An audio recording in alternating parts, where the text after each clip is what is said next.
Your 8-minute guide to preseason week 1 right now on FFT Express.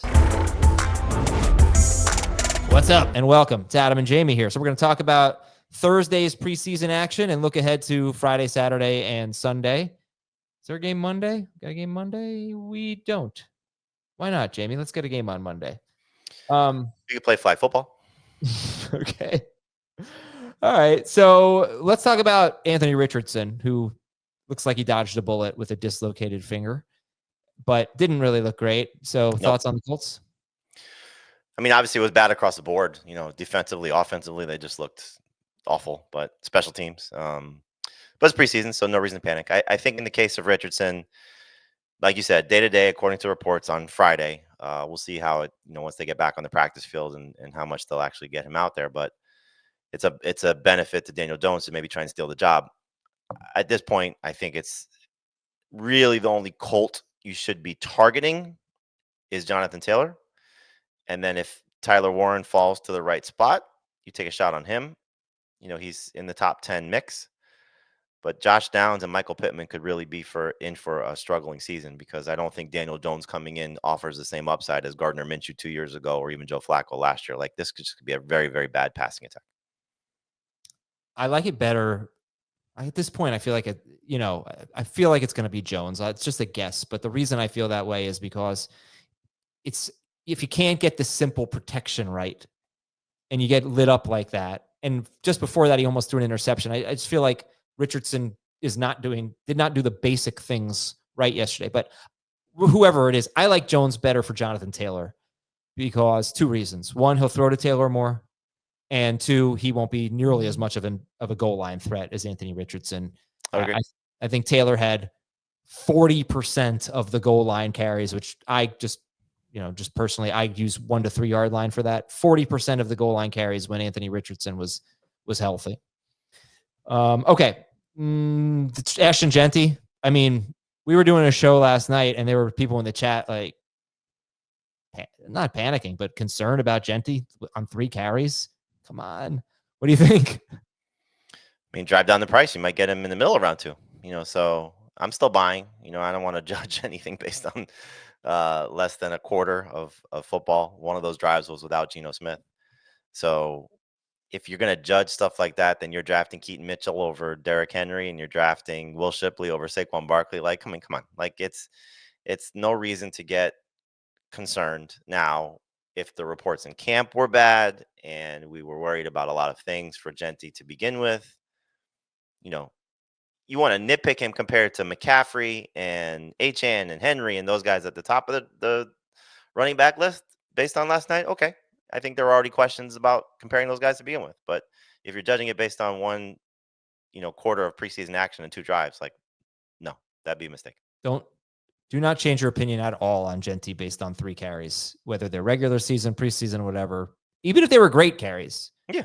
Don't do that. Well, I think that would have gone the other way, though. I think if he would have, 3 for, 75 and a touchdown, like, oh my God, I'm taking him 5th overall. Like that might have happened. I mean, Amari and Hampton didn't have amazing numbers, but he looked very good on his carries. He was eluding tacklers. He was breaking tackles. But even that, don't change your opinion based on 3 carries in a preseason game. Okay, so Keaton Mitchell, you did mention. I definitely think he's worth talking about. Is there anything else that stood out to you from Thursday night's games? I think just in the case of Mitchell, don't necessarily assume he's the number 2 running back for Baltimore. Justice Hill did not play, so they kind of put those 2 guys on the bench in terms of Derrick Henry and Justice Hill. But I do think Keaton Mitchell offers much more upside than Justice Hill. So should something happen to Henry, we're probably seeing both those guys play. I would be much more interested in Keaton Mitchell, but I don't think you should just all of a sudden say, okay, should I now be drafting? If I'm looking at a handcuff, is it automatically Keaton Mitchell? That might not be the case. But if you're drafting them, I would still draft Mitchell over Hill. So, Jamie, what are we looking forward to seeing, or at least crossing our fingers to see in preseason week 1? We'll talk about it after this break on Fantasy Football Today Express. Welcome back. Anyone that you have your eyes on this weekend?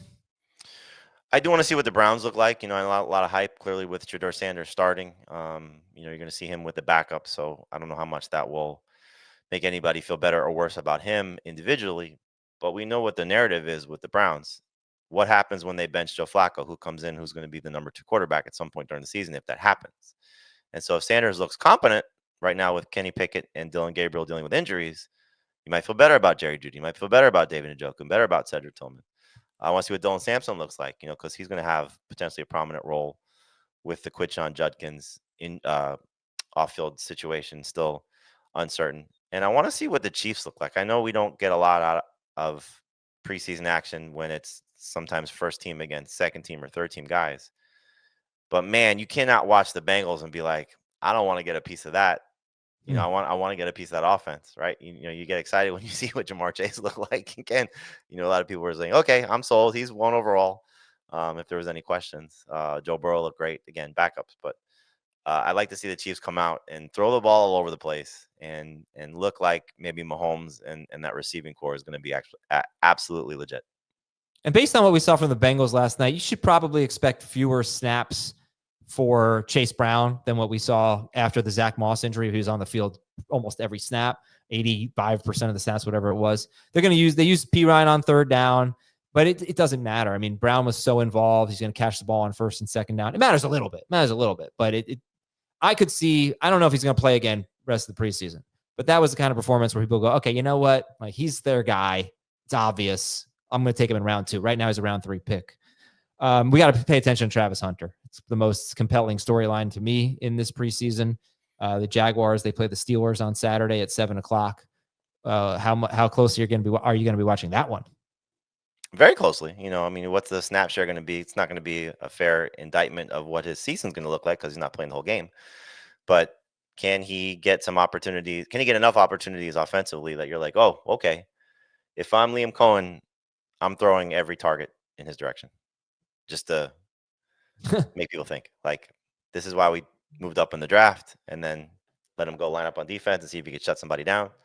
Like I'd put him on DK Metcalf. That would be awesome.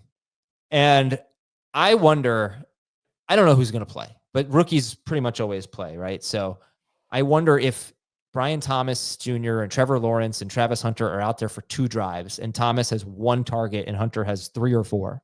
What that would do to Brian Thomas Jr.'s ADP. It would be interesting. I hope nothing. Or actually, I hope a lot because I like to draft Brian Thomas. Right. We'd want to take advantage of that. You mentioned this when we were discussing what should we talk about for the show. The Broncos backfield.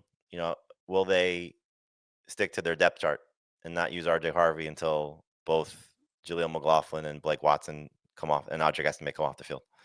Because we know Dobbins will start. So will they go to Harvey with the starters, whoever plays for them, or will they sort of just lean on the back? I don't even know if they're playing Dobbins, so I shouldn't say it. But will they lean on Harvey in garbage time, which I hope not. And what's his name? Harvey was 5th on the depth chart. Yep. Don't worry about it. Don't let that bother you.